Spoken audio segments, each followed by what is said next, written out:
Thank you, Steve, and thank you, Ethan, for that beautiful song. Uh,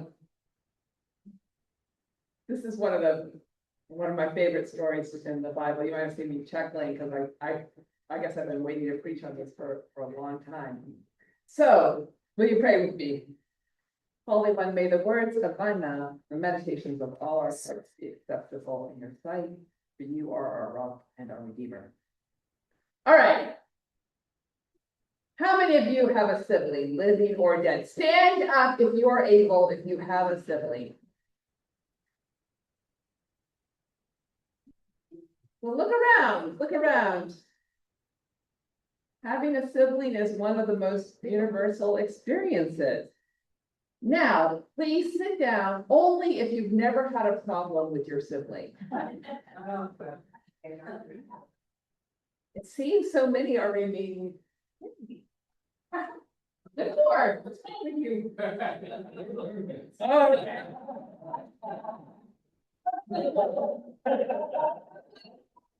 Okay, let's say you can sit down unless your sibling is a twin. Any twins? In our group. Yeah. All right, well, this morning we are treated to this ancient story out of the Hebrew scriptures, the story of Jacob and Esau. Now, just to refresh, Isaac is their father, and Isaac is the son of Abraham, who was the one who was almost sacrificed at a certain point. So we're going way back here in Genesis. And we know that Jacob is later named Israel and becomes the father of the 12 tribes of Israel. So Jacob's an important character. At this moment, though, these two are unruly siblings in the womb, fighting and making Rebecca miserable. She wonders why it is she still has to be alive if this is how it's going to go as a 40-year-old late in life mother. And she talks to God about it. Now, I don't know if any of you know twins or triplets. I know that that Julie and Steve do have twins. Now, is there an older sibling between the twins? Yes, Julie, who is it? Dawson. Dawson is older by how much? 1 minute. Okay. There is always an older sibling, have you noticed, in twins and triplets? And they always say it's like 1 minute, 3 minutes. So, but even, back in those days, being the firstborn meant you would receive the full inheritance, the blessing, everything was at stake, and getting out of that womb first, right? So no wonder they were struggling. And Esau was born first, but Jacob is holding on to his heel, but he didn't quite pull him back fast enough. And so it seems like Esau is really being set up to be the golden boy in this family, or in this case, the red hairy. Did you catch that? That very hairy, red-haired man. And Jacob will always be second. Now, I have a theory about families, kind of based on my own family, but also based on a lot of books I've read. Now, we've always been told about siblings and birth order being really important in determining what kind of person we turn out to be. And I think the typical story is the oldest. The oldest is a big achiever, an overachiever, in fact, normally. The middle child or children are agreeable and diplomatic. Middle children, raise your hand. Join me if you're a middle. Yes. Yeah. And then there's youngest children who are, they're typically spoiled, think it's all about them. I don't know if that's true. Like I said, I'm a middle kid. I could be a little biased. But I have a nuance to this theory, because I don't think the oldest child is usually the big achiever. I think it's the second oldest in larger families. Because the second oldest has to try harder. They don't get the recognition, so they work harder, they try harder, and they become very successful. And that's what I see with Jacob. He's got to keep trying. He's got to outdo Esau. Now, it turns out that with the case of Esau, it does not take that much effort how to do that. Esau is what, kind of a simple guy. He likes to hunt, he likes to fish, he likes to eat, he likes to hang out with his dad, Isaac. Jacob, meantime, is back in the tent. He's got plenty of time to think and learn and be around the women. So in today's speech, I think we call Esau like a dumb John, right? He's just like out there. So when he's hungry, what's doing the thinking for Esau? Just I'm thinking with his stomach, So the man gives up his whole inheritance over a bowl of stew.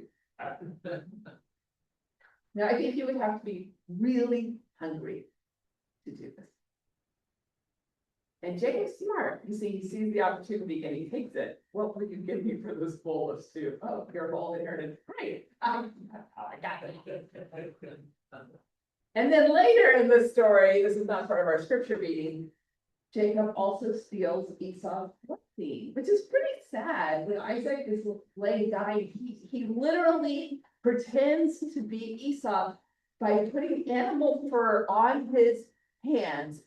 And Isaac, I guess, is blind, and then he puts out his hand and says, I am Esau, give me the blessing. And Isaac does it. So Jacob gets it all. Now, who likes Jacob in the story? Who identifies with Jacob? Okay, I got two. You might be wondering what we could learn from the story. And I think one thing that's really surprising about the whole deal is that God decides to build his chosen nation, his family, through Jacob, right? So it kind of seems like God doesn't mind that Jacob is a trickster and an ace manipulator. I mean, over the top, right? Okay, but just stop for a moment. Let that sink in. God has chosen to work with Jacob, the manipulative trickster,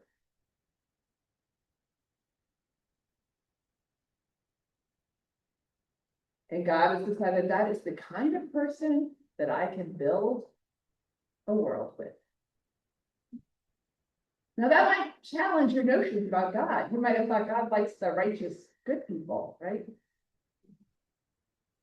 That throughout the Bible, God chooses these flawed characters to be God's instruments in the world.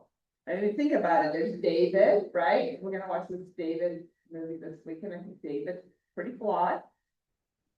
There's Peter. Peter's always making mistakes, but he's the one that's the rock the church is going to get built on. And even Paul, who wrote, most of the stuff we know about Christianity, Paul is, he's a flawed character. He did a lot of wrong before he tried to do right. And I don't know how you feel about this, but I find this to be good news. Because I believe it means we don't need to do things perfectly or be perfectly good for God to use us. What we need and what God seems to be looking for is someone who is willing.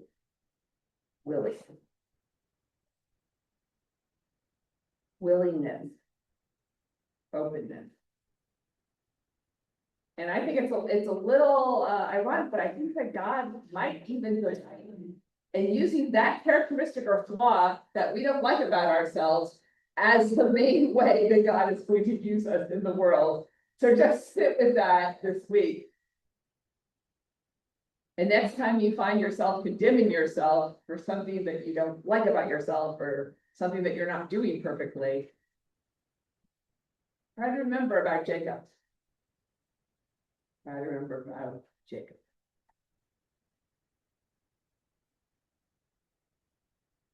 So, obviously, after Esau ate something and he's feeling like a little more settled within himself, after the mourning period for his father is over, Esau realizes that he would like to kill Jacob. Now, I think we can be sympathetic with that sentiment. He has stolen both the blessing and the inheritance. And it's a little bit much. Now, I'm gonna tell you a story from last weekend that it seems to pale in comparison to the sense that you want to kill your sibling. But last weekend I was at a family reunion, and 3 of my siblings were there, 3 of the 5. And we were at this place that we've been going to in West Virginia for a long time since we were kids. It's very sweet. It's an old-fashioned resort. But last weekend was quite hot. It was probably hot here in Tennessee. It was extremely hot. The Mid-Atlantic and Northeast. I think there was like a record broken, like 99 or 100. Unfortunately, we're living in the past at this resort, so we have not installed air conditioning into the rooms. And when I saw the weather report, I was sort of dreading the weekend because I was like, oh, I don't like to sleep when it's hot. I mean, I don't like to sleep in a hot space. I don't know who does, some people do. But I also felt like this is going to be really uncomfortable. So I got to the resort already dreading the experience that was about to happen.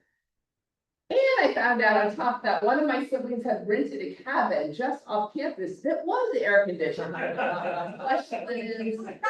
King size beds for his whole family. Yeah.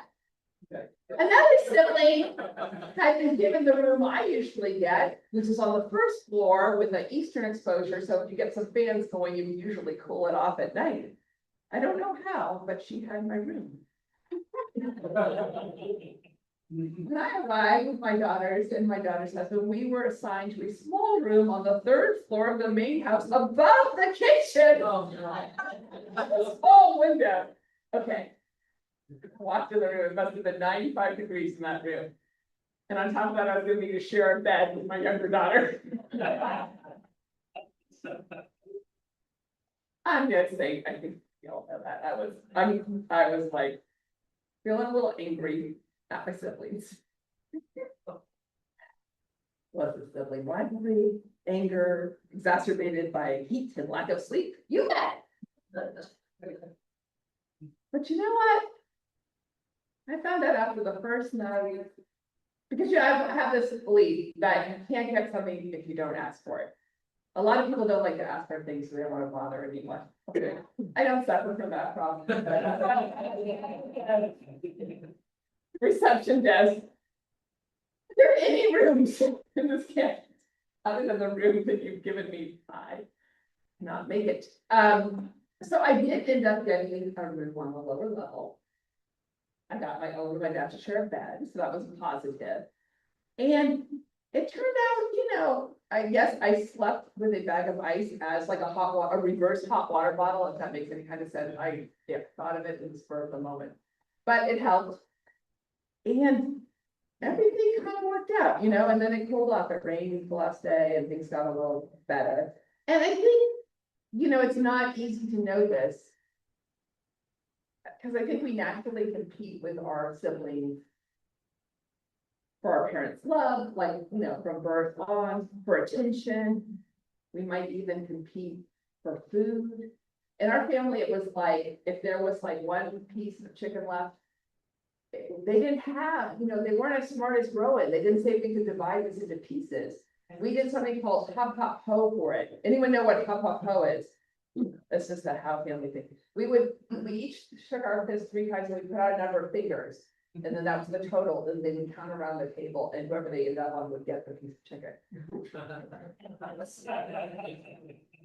I don't know why I'm competitive and, need to get what I need. But I identify with Jacob in a lot of ways, and only in maturing, I think, and establishing our own sense of inner peace in the sense of enoughness, that God wants to supply, like the song said. We can find that we do have enough. It worked out for me at the resort. Maybe not exactly as I would have liked, but it was okay. And I think that was one of the gifts of my pilgrimage too. Things work out. It turns out okay. It might not be exactly how you would want it to be, but all the anxiety that goes into worrying about things certainly is not worth it. And I think it does take bravery and vulnerability to be willing to ask for things that we need. And it takes a lot of courage as well to do things like, what Pilgrim has done with the food pantry, to decide like, we are going to serve our neighbors. We are going to supply their needs. And someone told me there were like 130 people here last food pantry. That's incredible. We had like 15 the first time. I mean, that's supplying needs, that's making sure no one goes hungry. That's not Huff Puff Mo. That's like everybody who gets in here is going to get some food. And I think that's God acting through our church. And that's us being willing. That's us being open to it.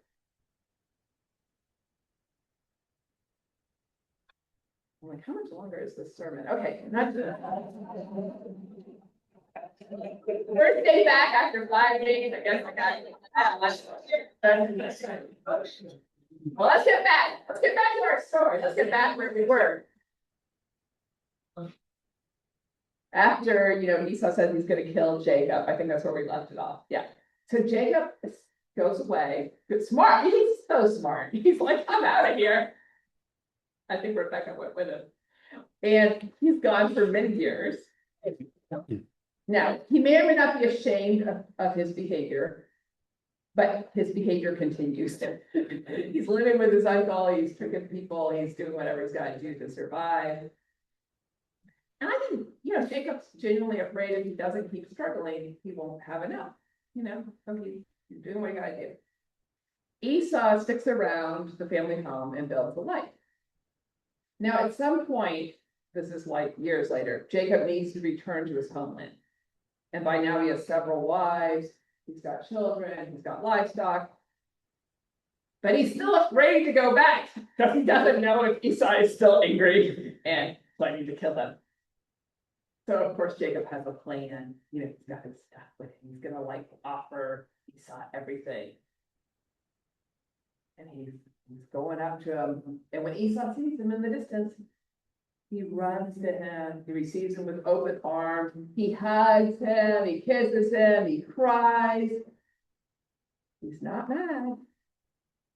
Now Jacob offers him his possessions, everything he's brought with him, for forgiveness. But Esau says, I have enough, my brother. Keep what you have for yourself. Listen, I have enough, my brother. Keep what you have for yourself. And Jacob counters, please accept my gift. God has dealt graciously with me, and I too have everything I want. You see, in the end, both these brothers have enough. Esau and Jacob both have good lives. Now, no one would say that they're perfect men. They both have flaws. But God loves them. And it is in their moment of reconciliation that they realize they love each other. And they already have what they need. It's only human to compete, to grasp, to try to get ahead. And that's most of all with our sibling, with whom we spend more years of our lives than anyone else, they say. Neither spouse nor parent will spend as many years with us, typically, as our sibling. Yet the story of Jacob and Esau reminds us that we live not in competition with our siblings, but we live our lives and we have enough. I think if we're really honest, a lot of times it's easy to look over at somebody else and say, this one has more. How come this one has got all these things? But I think if we're truly honest with ourselves, we recognize that we have what we need. Competition, sibling rivalry, this comparative mindset, which is really an enemy, obscures and interferes with being able to love each other. Competition between nations doesn't come from scarcity, it is the cause of scarcity. The world has plenty of food for everyone, as my brother who worked for the World Food Program often told me. The problem is politics, countries interfering with distribution. It's us. The world has enough love, enough opportunity, yet out of our own sense of lack, we attack one another and grasp for things. Beneath all of this is simply the need for love. But love is not in short supply. Parents may play favorites, but God does not. And today, as every day, we are invited to a family relationship of unconditional love, forgiveness, and acceptance with one another and with God. That is our birthright. That is our blessing.